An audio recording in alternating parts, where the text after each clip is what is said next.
حضرت ابوبکر رضی اللہ تعالیٰ فرماتے ہیں کہ لوگ قرآن کی آیت پڑھتے ہیں لیکن اس کا مفہوم غلط لیتے ہیں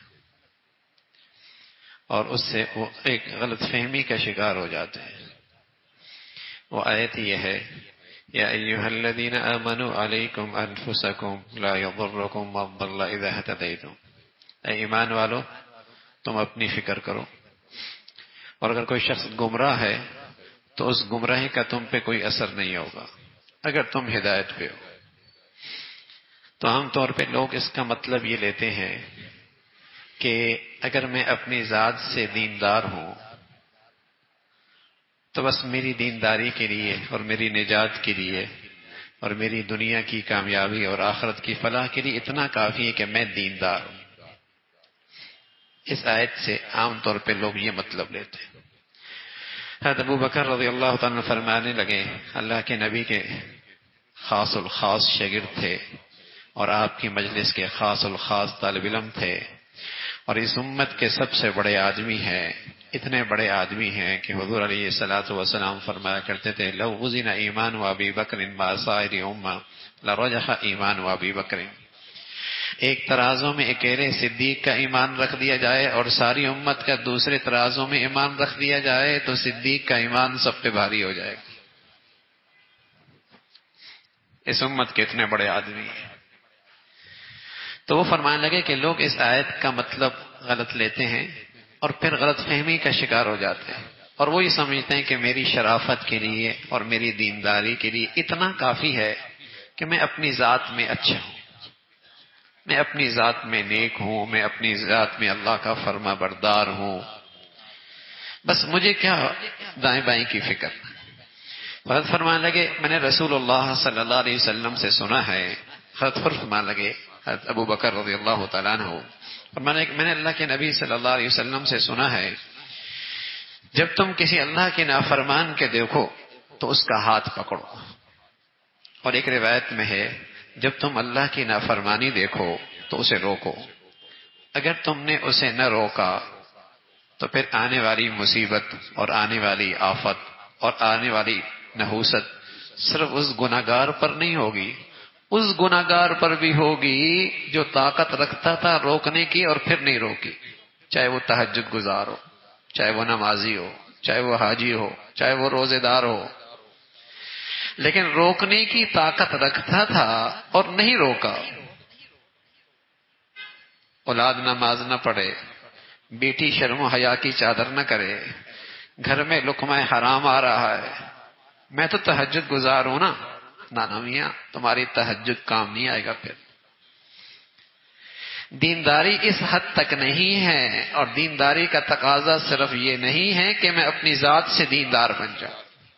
اور آج مسلمانوں کے ہاں یہ غلط فہمی ہے، جس کا نتیجہ یہ ہے مسلمانوں کے گھر، مسلمانوں کی دکانیں، مسلمانوں کی فیکٹریاں، مسلمانوں کے کارخانے، مسلمانوں کے بازار گناہوں سے بھر چکے، حالانکہ وہاں نمازی بھی ہیں، وہاں حاجی بھی ہیں، وہاں روزے دار بھی ہیں، وہاں اپنی ذات میں دیندار بھی ہیں، لیکن گھر پھر بھی گناہوں سے بھرے پڑے ہیں۔ ان کے تعلیمی اداروں میں کھلے اللہ کی نافرمانی ہے، خود نمازی ہے جس کا اسکول ہے، خود دیندار ہے جس کا ہسپتال ہے، خود نیک ہے جس کی دکان ہے، لیکن گناہ کھلے عام ہو رہے، اللہ کی نافرمانی کھلے عام ہو رہی ہے۔ کیوں؟ وہی سمجھ بیٹھا ہے کہ میری اپنی نماز کافی ہے، میرا اپنا حج عمرہ کافی ہے، میرا اپنا اعتکاف، میری اپنا صدقہ خیرات کافی ہے۔ اولاد کیا کر رہی ہے؟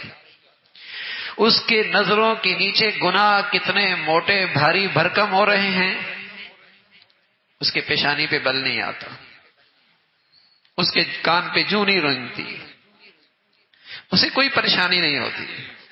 تو حضرت ابو بکر رضی اللہ تعالیٰ عنہ فرمانے لگے لوگ اس آیت کا مطلب غلط لیتے ہیں، وہ سمجھتے ہیں کہ بس میری ذات کے لحاظ سے دینداری کا تقاضا اتنا ہے کہ بس میں نمازی بن جاؤں اور میں اپنی ذات میں اللہ کا حکم نہ توڑوں۔ فرمایا اللہ کا حکم یہ بھی ہے کہ جب تمہارے سامنے کوئی گناہ ہو رہا ہو اور تمہیں طاقت ہے اسے روکو، ذات سے نہیں روک سکتے، زبان سے روکو، زبان سے نہیں رو سکتے، دل سے بے چین تو ہو جاؤ کہ اللہ کی نافرمانی اور میرے سامنے کیسے ختم ہو. فرمایا اگر اتنا بھی نہیں ہے تو پھر سمجھو ایمان بھی گیا، اگر اتنا بھی نہیں ہے تو سمجھو پھر ایمان کوئی نہیں ہے. تو ایمان دینداری کا تقاضا. جب مسلمانوں میں دینداری کا صحیح تصور تھا نا تو پھر مسلمان ماحول میں گناہ کرنا آسان نہیں ہوتا تھا. لیکن جب سے برائی کی روک ٹوک ختم ہو گئی، کیا نہ اس کا نقصان کیا ہوا؟ اس کا نقصان یہ ہوا کہ آج عام طور پہ وہ برائی نہیں رہی، اور معاملہ یہاں تک بھی نہیں رکا، اس سے آگے اب وہ برائی اچھائی ہو گئی. اب جب برائی اچھائی بنی، یہ خرابی کیوں آئی کہ برائی سے روک ٹوک نہیں ہو رہا ہے. نیکوں کے ماحول میں بھی ہو رہا ہے، نیکوں کی شادیوں میں بھی ہو رہا ہے، نیکوں کی محفلوں میں بھی ہو رہا ہے، تسبیح پڑھنے والے کے سامنے بھی یہ سارے گناہ ہو رہے ہیں. تو جب یہ سب ہو رہے ہیں تو اس برائی کا دل کے اندر برائی نکل گئی. صرف برائی نہیں نکلی، معاملہ اس سے آگے ہو گیا کہ اب وہ برائی ہی نہ رہی، بلکہ معاملہ اس سے بھی سنگین ہو گیا کہ وہ برائی اچھائی بن گئی. اب جب برائی اچھائی بن گئی، اب اس پہ نکیر کرنا بڑا مشکل ہو، اب اس کو روکنا بہت مشکل ہو. اب کوئی روکتا ہے نا تو اس انتہا پسند کہلاتا ہے، وہ شدت پسند کہلاتا ہے، وہ تاریخ خیال کہلاتا ہے، وہ انتہا پسند کہلاتا ہے. اس لیے کہ وہ برائی تو اچھائی جو ہو گئی ہے. پہلے اچھے شریف گھرانوں کی بیٹیاں کہاں ناچا کرتی تھی، لیکن اب تو ناچتی ہیں ثقافت کے نام پر.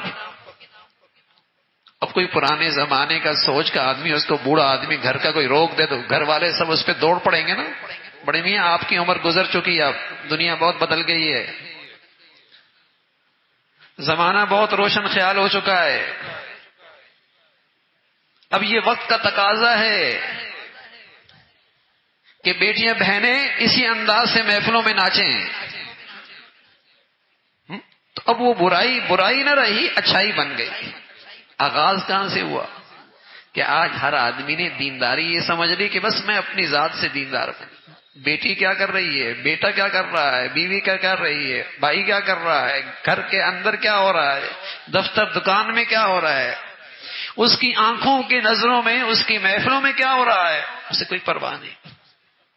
وہی بیٹا اگر فون توڑ دے، وہی بیٹا اگر گاڑی کا شیشہ توڑ دے، کان کھڑے ہو جاتے ہیں، سر پہ درد شروع ہو جاتا ہے، تکلیف شروع ہو جاتی ہے. اور وہی بیٹا نماز نہ پڑھے، کوئی پرواہ نہیں. چند ٹکوں کا نقصان کرے تو بے چینی، اور اللہ کا حکم توڑے تو کوئی پریشانی کوئی نہیں. تو رسول اللہ صلی اللہ علیہ وسلم نے فرمایا، یاد رکھو جب گناہ چپکے سے ہوتا ہے نا، اور چھپ کے ہوتا ہے، اور تنہائی میں ہوتا ہے، تو اس گناہ کی نحوست صرف وہاں تک ہوتی ہے جتنی گناہ کرنے والا ہے بس. لیکن جب گناہ لوگوں کے سامنے ہوتا ہے، محفلوں میں ہوتا ہے، نظروں کے سامنے ہوتا ہے، بھری مجلس میں ہوتا ہے، علل اعلان ہوتا ہے، تو پھر رسول اللہ صلی اللہ علیہ وسلم فرمانا کہ آنے والا جو عذاب ہوتا ہے نا، اور اس کا جو آنے والا ریئیکشن ہوتا ہے نا، اور آنے والی جو نحوست ہوتی ہے نا، وہ صرف گنہگار تک محدود نہیں ہوتی، وہ پھر سب پر ہوتی، پھر وہ سب پر ہوتی ہے. آپ علیہ الصلوۃ والسلام فرمایا کرتے تھے، ما من رجل یکون فی قوم یعمل فیہم بالمعاصی فیقدرون علی ان یغیروا ولا یغیروا الا اصابهم اللہ بعقاب قبل ان یموتوا. ایک شخص گناہ کر رہا ہے اور ایسی جگہ کر رہا ہے کہ جہاں لوگوں کے پاس یہ قدرت اور طاقت ہے کہ اسے روک سکتے ہیں، نہیں روک. فرمایا اللہ کے نبی صلی اللہ علیہ وسلم نے، اور اللہ کے نبی سے بڑا سچا کوئی نہیں ہے بھائی، آپ کی سچی زبان سے کہی ہوئی بات دنیا میں ضرور ہوگی. آپ فرمانے لگے جب گناہ اس انداز سے اعلان ہوتا ہے اور روکنے کی قدرت کے باوجود لوگ نہ روکیں تو مرنے سے پہلے ان پر کوئی عذاب ضرور آئے گا. چاہے وہ نمازی ہو، چاہے وہ حاجی ہو، چاہے وہ روزے دار ہو، چاہے وہ وظیفے کرتا ہو، چاہے وہ تسبیح پڑھتا ہو، اس کی آنکھوں کے سامنے گناہ ہو رہے، مرنے سے پہلے ضرور ہوگا. تو رسول اللہ صلی اللہ علیہ وسلم کے اس صحابی نے فرمایا کہ ایسا ہوگا. پھر آپ عمر ابن خطاب رضی اللہ تعالیٰ عنہ فرمانے لگے ان قریب ایسا ہوگا کہ بستیاں آباد ہوں گی لیکن اجڑی اجڑی سی ہوں گی. وَكَيْفَ تُخْرَبُ وَهِيَ عَامِرَةٌ وَكَيْفَ تُخْرَبُ وَهِيَ عَامِرَةٌ. یہ کیسے بھائی؟ بنگلے بھی ہوں گے، کوٹیاں بھی ہوں گی، عمارتیں بھی ہوں گی، گھر بھی ہوں گے، فرنیچر بھی ہوگا، قالینیں بھی ہوں گی، دکانیں بھی ہوں گی، آباد ہوں گے، پھر کیسے اجڑا ہوا ہوگا؟ سکون نہیں ہوگا، چین نہیں ہوگا، محبتیں نہیں ہوں گی، آپس کا اتفاق نہیں ہوگا، جان مال عزت آبرو کی حفاظت نہیں ہوگی. فرمایا یا رسول اللہ یہ کب ہوگا؟ فرمایا اذا علا فجارها ابرارها، جب برے لوگ نیک لوگوں پر غالب آ جائیں گے، جب شریف لوگ شریف لوگوں پہ غالب آ جائیں گے. وساد القبیلۃ منافقوها، برادری کا بڑا، قوم کا بڑا، قبیلے کا بڑا، انجمن کا بڑا، جماعت کا بڑا فاسق فاجر لوگ ہوں گے، تب بستیوں کا اور شہروں کا یہ حال ہو. کیسے اللہ کے نبی نے سچی بات فرمائی ہے. صدیوں سال جو پہلے کہی آج منظر ہے.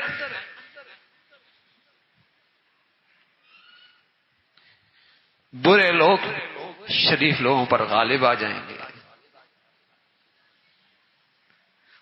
ان کی ٹھاٹ باٹ ہوگی، ان کی واہ واہ ہوگی. جو جتنا بڑا اللہ کا جرم کرے اس کی اتنی دنیا میں ٹھاٹ باٹ نظر آئے گی آپ کو، اتنا آگے پیچھے پروٹوکول نظر آئے گا. اور جب برادریوں کی، انجمنوں کی اور قوم کی اور علاقوں کی اور قبیلوں کا وڈیرا فاسق فاجر ہوگا، ان کا بڑا سردار وہی ہوگا. فرمایا ہستی بستیاں آباد بستیاں بھی اجڑی اجڑی سی ہو جائیں گی، اجڑی اجڑی سی ہو جائیں گی، سکون کوئی نہیں ہوگا، جان مال عزت آبرو کی حفاظت کوئی نہیں ہوگا.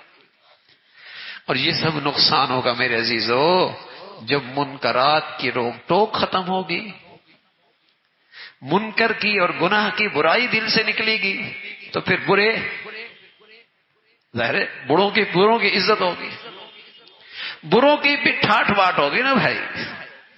شرافت کا معیار بدل جائیں گے، اچھائی کے معیار بدل جائیں گے، عزت کے معیار بدل جائیں گے. تو یہ خرابیاں رسول اللہ صلی اللہ علیہ وسلم نے آگاہ فرمائی اور فرمایا ایسا وقت ہوگا کہ ایمان والے کا دل ایسا پگھلے گا جیسے پانی میں نمک پگھلتا ہے. جیسے پانی میں نمک پگھلتا ہے نا، ایمان والے کا دل ایسی پگھلے گا اس زمانے میں. مما ذالک یا رسول اللہ، یا رسول اللہ ایسا کیسے ہوگا کہ ایمان والے کا دل پگھل رہا ہوگا اور ایسا پگھل رہا ہوگا جیسے برف پگھلتی ہے پانی میں، جیسے نمک پگھلتا ہے پانی میں. فرمایا فیما جرى من المنکر لا يستطيع تغییرہ، یہ اس وقت ہوگا جب وہ گناہ دیکھے گا لیکن روک نہیں سکے گا، اللہ کی نافرمانی دیکھے گا، اندر ہی اندر پگھلے گا، اندر ہی اندر روئے گا، اندر ہی اندر دکھی ہوگا، اندر ہی اندر اسے غم ہوگا. نافرمانی دیکھ رہا اللہ کی. ایسا ہی ایک وقت آئے گا کہ مسلمان کا دل اندر سے ایسی پگھلے گا جیسے پانی میں نمک پگھلتا. لیکن رسول اللہ صلی اللہ علیہ وسلم نے فرمایا ہوگا یہ ایمان والا، نفاق نہیں ہوگا، اس میں یہ فاسق فاجر نہیں ہوگا، ہوگا ایمان والا. اس کی ایمان کی گواہی ہے کہ ایمان تو ہے کہ نافرمانی دیکھ کر بے چین تو ہے، دکھی تو ہے اندر سے، اللہ کا حکم کیوں ٹوٹ رہا ہے. اللہ تعالیٰ ایسا ایمان نصیب فرما دے، ایسی ایمان کی حقیقت نصیب فرمائے.